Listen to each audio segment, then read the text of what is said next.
Augustus Caesar and the Organization of the Empire of Rome by John B. Firth. Chapter 4. The Campaign of Mutina. Octavian breaks with the Senate and seizes Rome. March to August, 43 BC. Recording copyright YomiKing Kingdom LLC. Produced by Lucas White. Distributed free of charge. Octavian, too, had reason to be satisfied with the general trend of events. Thanks to the enthusiastic and wholehearted way in which the head of the Constitutionalist Party had pledged his word for Octavian's loyalty, the Senate had granted to their youthful champion pro-praetorian authority and senatorial rank among the praetoria. These distinctions they bestowed on January 1st. On the following day they admitted him to a seat in the Senate, gave him the ornamenta consularia, and facilitated his speedy rise to the highest offices of the state by relaxing in his favor the usual restrictions of age. Nor was this all. On the motion of Philippus, he was voted an equestrian statue and was entrusted, in conjunction with the consuls, with the duty of effecting the release of Decimus Brutus from Mutina. Octavian and his legions were already within striking distance of the army of Antonius, and by these decrees, Cicero and the Senate hoped to bind them fast to the support of their cause. Yet a considerable section still hesitated to declare formal war against Antonius, and, in spite of Cicero's remonstrances, eventually persuaded the Senate to send a last embassy to the ex-consul. Piso, Sulpicius, and Philippus were chosen for this important duty. Their instructions were precise and clear. They were not to negotiate, but to deliver an ultimatum, not to conclude a treaty, but to demand entire submission. They were to lay before Antonius the commands of the Senate and threaten him with war unless he at once complied. He was to raise the siege of Mutina, quit Cisalpine Gaul, and not approach within 200 miles of Rome, on the penalty, if he declined, of being declared a public enemy. The embassy proved a total failure. Servius Sulpicius died on the journey, and Antonius refused to allow Piso and Philippus to enter his lines and sent back to the Senate a long list of counter-demands. He retorted to their ultimatum with an ultimatum of his own and claimed rewards for his troops, full confirmation of his enactments as consul, an indemnity for the state moneys he had disbursed, and the grant of Gallia Comata with 6 legions to the close of the year 39 BC. These were impossible terms, and on February 2nd war was declared. Levies were set on foot by the consuls throughout Italy, and the results more than answered Cicero's expectations. All are offering themselves spontaneously, he writes. Such is the enthusiasm which has taken possession of men's minds from their yearning for liberty. As money was urgently required for the equipment and payment of the troops, the usual festivals were abandoned to save expenditure. A property tax of 4% was imposed, and the senators also contributed a special charge of 3 sesterces on every tile in their houses. Encouraged by the good news constantly arriving from the east, Cicero was in good heart and delivered speech after speech to the senators and the people in order to fan the flame of resentment against Antonius. But the rival forces were slow in coming to handgrips. It was winter, and at the end of February, the position was much the same as at the beginning of the month. Antonius had drawn off a considerable part of his army from Mutina and was holding Bononia in strength. Hirtius was at Claterna, Octavian at Forum Cornelii, while Pansa was still collecting and organizing the levies and did not leave Rome for the north until March 19th. Nor was it until the middle of April that the opposing armies came to close quarters and brought on the general action which Cicero and the Republicans at Rome were awaiting with feverish impatience. The story of the brief campaign, which effectually raised the siege of Mutina, set Decimus Brutus free from his long confinement, and compelled Antonius to beat a hasty retreat, to all appearances totally discomfited, must be narrated in few words. Hirtius and Octavian, acting throughout in concert, had moved up to Bononia, which was strongly held by Antonius's troops. After a series of unimportant skirmishes, Bononia seems to have been evacuated by the Antonians, and Antonius himself sought to crush the recruits of Pansa before they could effect a junction with the main Republican army. Advancing, therefore, with 2 veteran legions eastward along the Aemilian Road, Antonius came into touch with Pansa at Forum Gallorum on April 15th, and after a stubborn engagement in which Pansa himself received a mortal wound, succeeded in gaining a victory. But his triumph was short-lived. Hirtius had skillfully divined the strategy of Antonius, and had sent a strong contingent to attack him on the flank, which arrived in time to turn the fortunes of the day and thrust back the army of Antonius upon Mutina. Meanwhile, Octavian had repulsed an attack delivered upon his camp by Antonius's brother, Lucius, and the general issue of the day's fighting was completely favorable to the Republican cause. A week later, the Republican generals made a combined assault upon the Antonian lines and stormed the camp. Whether Decimus Brutus contributed to the victory by sallying out of Mutina is doubtful. Probably his troops were too enfeebled by the long siege which they had undergone to be of much active assistance. The victory, however, was complete, and, in the first flush of exultation at the defeat of Antonius, the Republicans scarcely realized the serious blow they had sustained in the death of the 2 consuls. Hirtius had fallen in the hour of victory, and a few days later Pansa succumbed to the wound he had received at Forum Gallorum. Their vacant places simply acted as another incentive to the ambitions of the aspirants for power. But these considerations were overlooked in the joy of victory.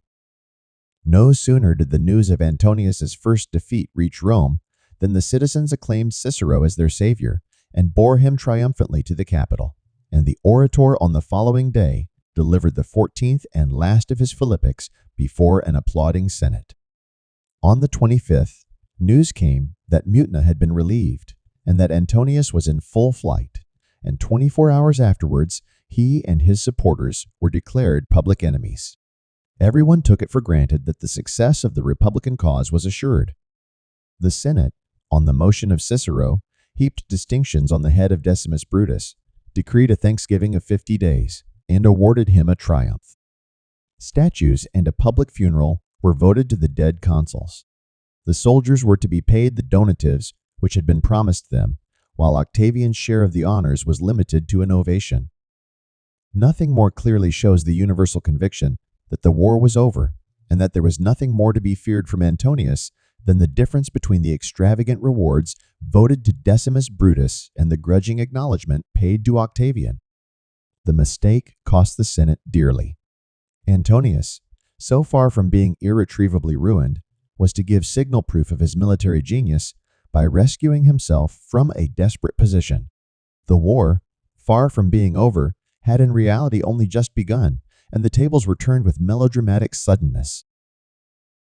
It is important to emphasize this delusion of Cicero and the Senate, for on no other supposition can we explain the recklessness with which they prepared to fling aside the young general, whose energy and whose legions had contributed so much to the defeat of Antonius's designs. They seem to have taken for granted that, as both consuls of the year had fallen in battle, Octavian would be content to accept Decimus Brutus as the generalissimo of the Republican forces. To what extent they really believed in Octavian's loyalty we cannot say. Cicero, indeed, had pledged his reputation that the young man was devoted, heart and soul, to the Republic. But when he made that pledge, the ascendancy of Antonius was still unbroken, and the Senate had imperative need of Octavian's legions. They were obliged, therefore, to accept his protestations, just as they were obliged to accept the army which he placed at their service. Yet that they were jealous and suspicious of the boy, whom they had loaded with privileges in the day of imminent danger, became evident when the perils seemed to have passed away. By their vote, they gave all the credit for the successful issue of the campaign to the general, who had done little or nothing towards earning the victory. This would have been rash and ill-timed if Antonius had been slain. It was nothing short of madness with Antonius still at liberty and in command, even of a broken army. The disastrous consequences of such mistaken policy speedily became apparent. Antonius soon gave renewed proof of the generalship which had earned for him the confidence of his old commander, Julius. Extricating his shattered army from his camp near Mutina, he marched south into Etruria, and then, turning sharply to the west, struck across to the sea. At Veda, near Genoa, he was joined by his trusted lieutenant, Ventidius, who, with 3 legions, had skillfully evaded the Republican armies and marched up unopposed from the south of Italy. Unhampered by any close pursuit, though in considerable straits for money and supplies, Antonius crossed the maritime Alps and encamped at Forum Julii, the modern Frejus, within touch of the camp of Lepidus. Whether Antonius might have been overtaken and crushed by the Republican armies, if they had followed him up at once, is one of those unsolved military problems to which no answer can be given. But that the attempt ought to have been made is obvious. Who, then, was to blame for the neglect to push home the victory won at Mutina? The responsibility rests with Octavian. Antonius was deliberately spared from effective pursuit by Octavian, who was in no mood to accept orders from Decimus Brutus. The latter clearly saw what the necessities of the moment demanded, but his army, which for months had been besieged and cooped up within narrow lines, had not the mobility required for a hot pursuit. Decimus explained his enforced inaction in a letter to Cicero, written in the middle of May, which entirely acquits him of blame for allowing Antonius to escape from the net. I could not pursue Antonius at once for the following reasons. I had neither cavalry nor pack animals. I did not know that either Hirtius or Aquila had fallen. I could not feel confidence in Caesar until I had met with him and talked with him. Thus, the first day after the relief passed, the next morning I was summoned to Bononia to see Pansa. On the way, I received information that he was dead. I hastened back to my feeble forces and Mia's copiolas, for I can give them no other name. They are terribly thinned and in a wretched plight for lack of necessaries. Antonius got 2 days' start of me and marched much farther in his flight than I did in pursuit, for he went in disorder, I in regular formation. Consequently, Decimus and his legions merely followed in the track of Antonius and never got within striking distance. Then, when he found it was Antonius's intention to cross the Alps, Decimus rightly concluded that there must be a secret understanding between Antonius and Lepidus, and abandoning any further pretense of pursuit, he turned off to the north, crossed the Graean Alps, joined Plancus at Culero, and waited. It was Octavian who, with his comparatively fresh troops, and with the legions of Hirtius and Pansa, now left leaderless, should have pursued Antonius if he had been the loyal servant of the Senate he pretended to be. But Octavian remained inactive. He held aloof from Decimus, and though it is certain that some communications passed between them, their precise nature is unknown. The extraordinary story narrated by Appian may certainly be dismissed as mythical. According to him, Decimus requested an interview, declaring that he repented the part he had taken in the assassination of Julius. To this Octavian is reported to have replied that he had come, not to rescue Decimus, but to fight with Antonius, and that while he had no scruples about effecting a reconciliation with Antonius, he would never look upon the face or listen to the words of Decimus.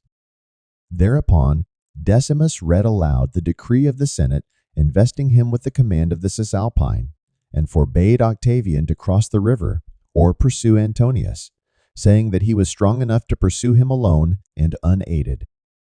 The story is clearly a fabrication on the part of the Caesarian historian, devised to throw the blame of the escape of Antonius upon the shoulders of Decimus and to acquit Octavian of all responsibility.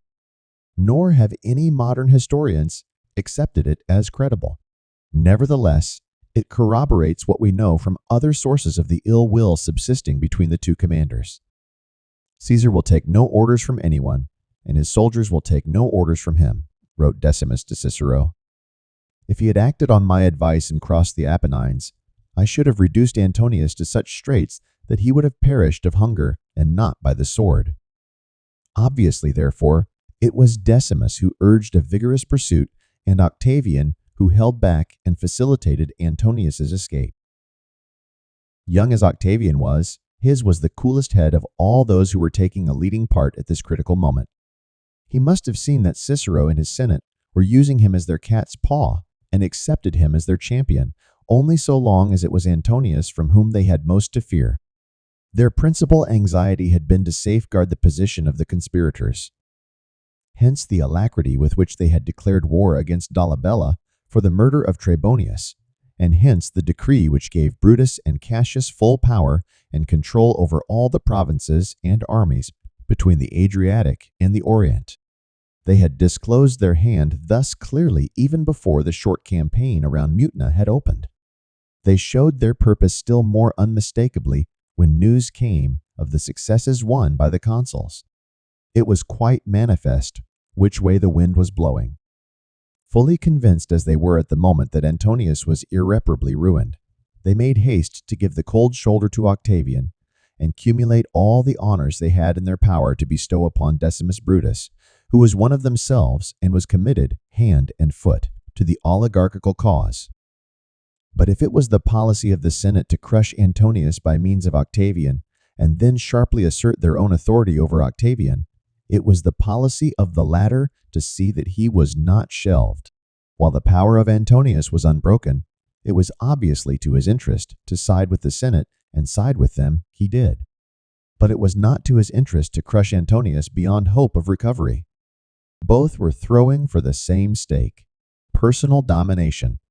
The Senate, the Republican chiefs, and the conspirators above all were their common enemy, and until these were destroyed, neither had any chance of ultimate victory.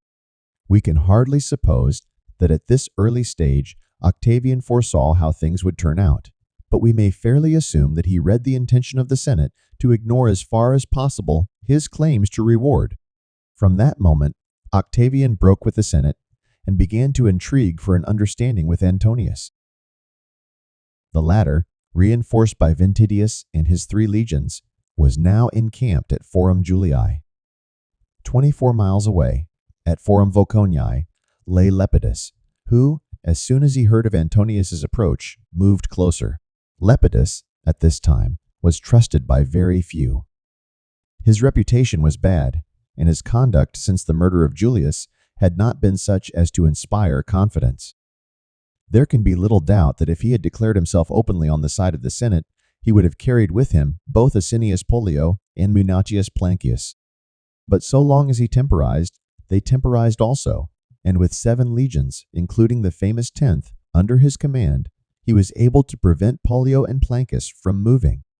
Moreover, even in March, if Pollio is to be believed, Lepidus was making speeches and writing to tell everybody that he was one with Antonius. He intercepted the couriers whom Pollio sent to Rome, and it became more and more evident that he would finally range himself on the side of his old friend, especially when letters arrived at Rome from him advocating peace. Decimus Brutus had seen the danger and had written an agitated note to Cicero begging him to make a last effort to keep that weathercock Lepidus straight, though for his own part he was firmly convinced that he meditated treachery. Decimus was right. Instead of attacking Antonius, Lepidus allowed his soldiers to mingle with the legionaries of the ex-consul, and, after a show of compulsion, received him into his camp and joined forces with the man who had been declared a public enemy. Disgusted with the treason of his chief, Laterensis, the chief lieutenant of Lepidus, slew himself before the soldiers. But they fraternized with the Antonians, and at the end of May, Antonius was again master of a powerful army. Lepidus surrendered to him the real command of the combined legions, and thus, instead of being a fugitive, Antonius was once more a formidable competitor for power. The defection of Lepidus was the ruin of the senatorial cause in the western provinces. His treachery was contagious, and the 2 other governors of the Gallic and Spanish provinces wavered. Of these, the stronger was Lucius Munatius Plancius. Judging from his subsequent career, a career so full of treachery that Velleius in a scathing phrase declares that he had an itch for treason, morbo proditor, and was constitutionally incapable of remaining loyal, we may safely infer that his repeated protestations to his friend Cicero had been insincere and that he was only waiting to see which side would win. Yet for a time, he had a strong personal motive to keep him honest to the Senate, inasmuch as Antonius was seeking to obtain Plancius's province of Gallia Comata for himself. This naturally threw Plancus into the arms of the Senate and determined him to do his best to keep Lepidus loyal. Thus, he was in correspondence with Lepidus at the beginning of April, when he proposed to march to the support of Decimus at Mutina. But he started late. The Battle of Mutina had already been fought when he crossed the Rhone, and the news reached him while he was still in the country of the Allobroges. At once he wrote to Rome, pressing for reinforcements, and received a reply from Cicero imploring him to act boldly, not to wait for instructions, but to do what seemed best for the cause. "Be your own Senate," wrote Cicero, while still under the impression that Antonius was a ruined man, and complete his destruction. Plancus crossed the Isera on May 12th and moved towards Lepidus, intending to join him if he remained loyal. He had marched south for 2 days when Lepidus sent word to him to come no nearer, for he was strong enough to finish the business alone. Thereupon, Plancus retired to the Isera, but on the 18th he again marched south, still negotiating. On the 29th, Lepidus and Antonius joined camps, and Plancus hurriedly retraced his steps to Calaro on the Isara, where he was joined by Decimus Brutus about the middle of June. Octavian, meanwhile, was biding his time. His army had not moved since the Battle of Mutina. He had declined to place his troops at the disposition of Decimus Brutus.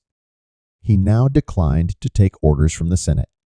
Instead of acting as a general under the direction of the executive, he took up the role of a general with whom the executive must treat. Thus, while Decimus was marching first on the track of Antonius and afterwards, when Lepidus and Antonius had joined hands, was effecting a junction with Plancus, Octavian remained where he was, determined not to lose the advantage he possessed of being nearest to Rome. Cicero, indeed, had recognized as early as April that there was the stuff in the boy of which statesmen are made, real character, will, and insight, and that it might be a difficult matter for the Senate to keep a tight rein over him in the flush of honors and popularity. Yet, on the whole, he had had little doubt of his ability to manage him. But when Mutina had been relieved, and Octavian refused to acknowledge Decimus as his commander-in-chief, Cicero and the Senate began to show impatience at these proofs of Octavian's independent spirit, and Cicero, in a fit of petulance, declared that the policy of the Senate towards the young man would be that of kicking him upstairs. They would give him honors and decorations, and then quietly shelve him. The bon mot cost Cicero dearly. Someone carried it to Octavian's ears, and Cicero had reason to repent his jingling play upon words laudandum adolescentem, or nandum, tollendum, as the days passed by, and the truth of the situation in the north became known. The plight of the constitutionalists grew graver as each courier came in, but the Roman oligarchs never learned.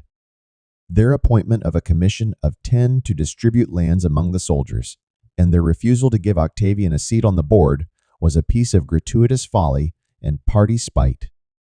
It angered the soldiers on whose loyalty their very lives depended, and was a plain intimation to Octavian that they meant at the very first opportunity to clip his wings. At the end of May, Cicero's illusions were shattered. His serene confidence was gone. "I am utterly paralyzed," he writes to Brutus. "The Senate, which was my instrument, is broken in my hands." The treasury was empty. None of the generals, nominally under senatorial control, could or would move a step.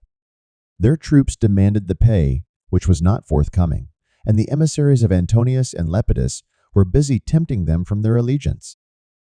In despair, Cicero wrote to Brutus and Cassius, urging them to come over at once with their armies and save the situation, but they did not even reply.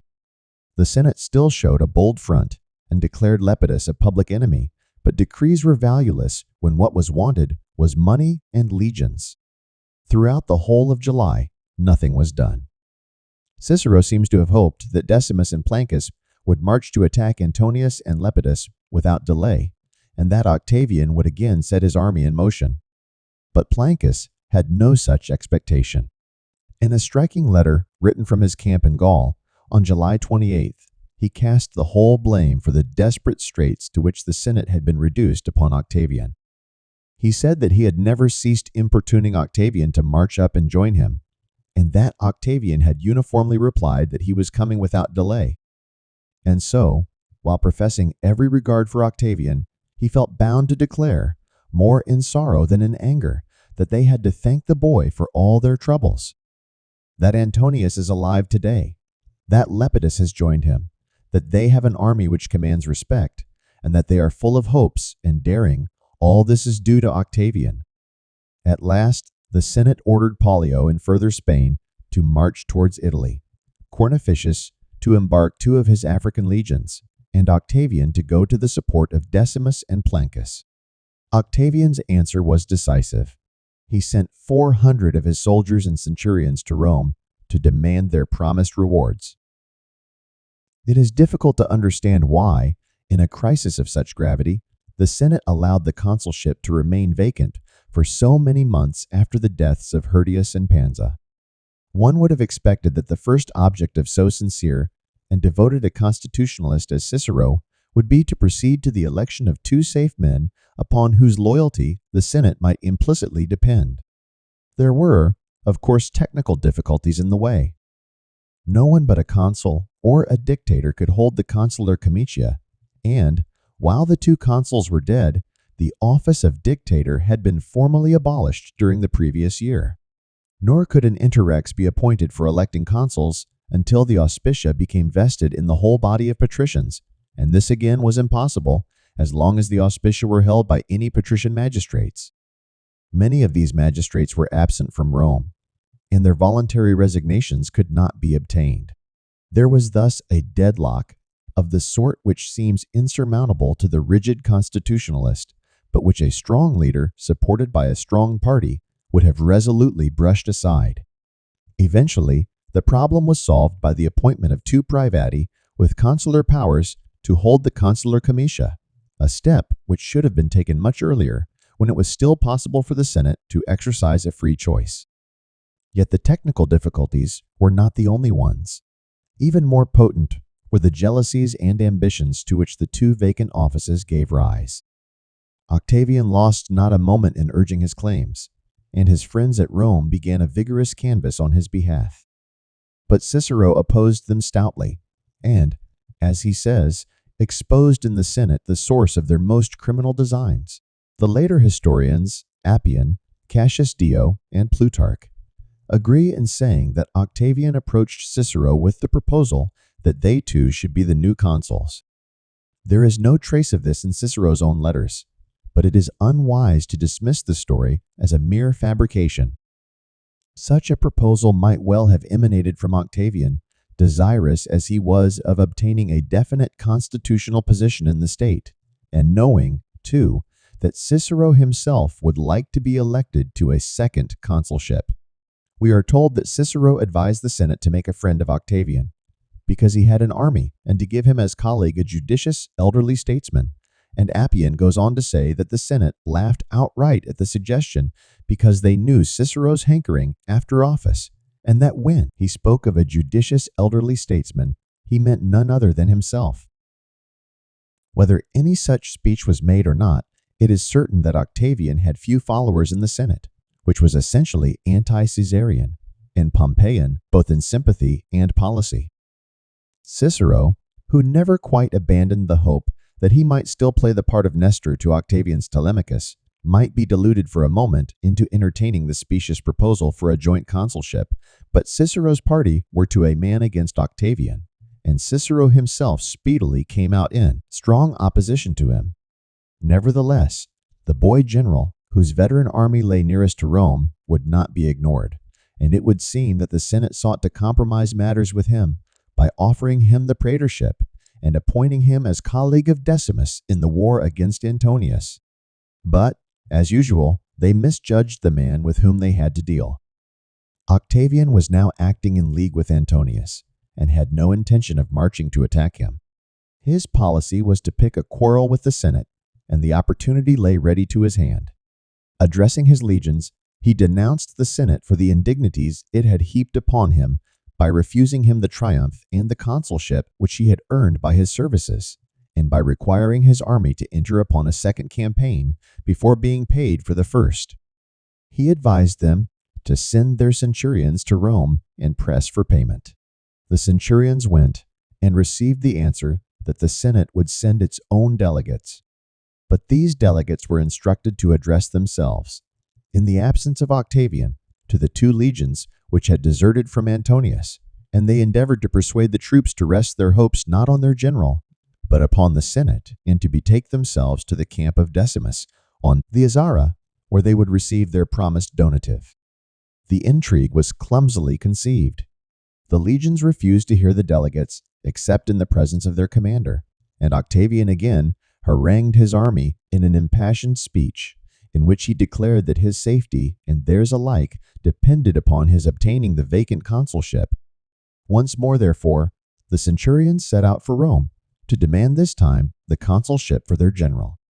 Nor were these blunt soldiers of the camp overawed by their surroundings as they were ushered into the Senate house.